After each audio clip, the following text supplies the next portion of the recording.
ഇന്നെനിക്ക് സിസ്റ്റർ ഒരു വീഡിയോ കാണിച്ചു തന്നു. അന്ന് ഒരു പറ്റം ആൾക്കാർ അവർക്ക് ഏറ്റവും പ്രിയപ്പെട്ട ഒരാളെ നഷ്ടപ്പെട്ട വേദനയുടെ സമയത്ത് എന്നോട് തർക്കിക്കാൻ വേണ്ടി വന്നതായിരുന്നു. അതിലേതോ ഒരാളുടെ കൈ എനിക്ക് നേരെ ഊങ്ങിയിരുന്നു. ഒരു പക്ഷേ ആക്രമിക്കാൻ അദ്ദേഹത്തിൻ്റെ മനസ്സ്. അതൊക്കെ ഒരു സിസ്റ്റർ വീഡിയോ എടുത്ത് വച്ചിട്ടുണ്ടായിരുന്നു. ഇന്ന് ആ സിസ്റ്റർ എനിക്ക് ആ വീഡിയോ കാണിച്ചു തന്നു. ഞാൻ പറഞ്ഞു, സിസ്റ്ററെ, ആ വീഡിയോ ഡിലീറ്റ് ആക്കണം. ഒരു കാരണവശാലും ആ വീഡിയോ പുറത്തു പോകാൻ പാടില്ല. ഏതെങ്കിലും ഒരു നിമിഷം ആരെങ്കിലും ഒരാൾ വെച്ച് കഴിഞ്ഞാൽ ആ ആക്രമണം അതൊരു വില്ലത്തരമല്ല.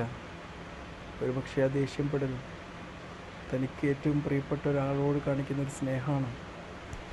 ഏതൊരു ഹോസ്പിറ്റലുകളിലും എപ്പോഴും അതുപോലത്തെ ഒരു സാഹചര്യങ്ങൾ ഉണ്ടാവാറുണ്ട്. ക്ഷമിക്കാൻ കഴിയാത്ത കുറച്ച് ആൾക്കാർ ചിലപ്പോൾ അതുപോലെ കാണിക്കും.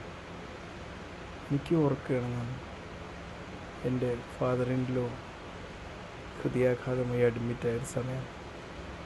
ഒരുപക്ഷെ ഹൃദയാഘാതം ആൻജിയോപ്ലാസ്റ്റിയൊക്കെ ചെയ്ത് സോൾവ് ആയപ്പോഴും കിഡ്നി ഫെയിലിയറിലേക്ക് നീങ്ങി അവസാനം മരണം ശ്രമിക്കുന്നൊരു നിമിഷത്തിൽ ഞാനും വഴി ചേരിയിട്ടുണ്ടായിരുന്നു.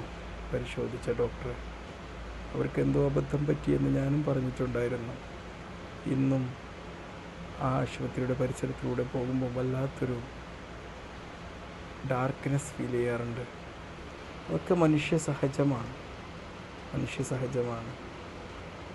മരണം ദൈവനിശ്ചയമാണ്.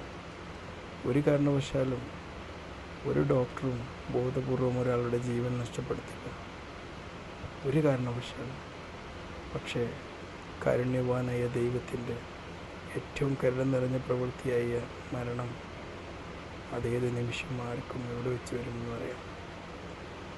സിസ്റ്ററോട് ഞാൻ പറഞ്ഞു, സിസ്റ്ററെ, അത് ഡിലീറ്റ് ആക്കാം.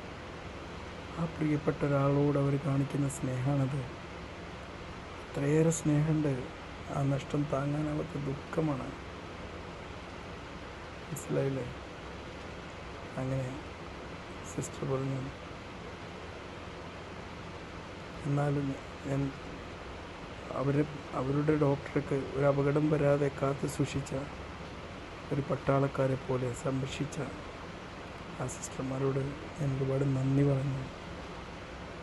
എന്തെങ്കിലും നന്ദി അവർക്കും കൊടുക്കണ്ടെന്ന് വെച്ച് നന്ദി പറഞ്ഞു.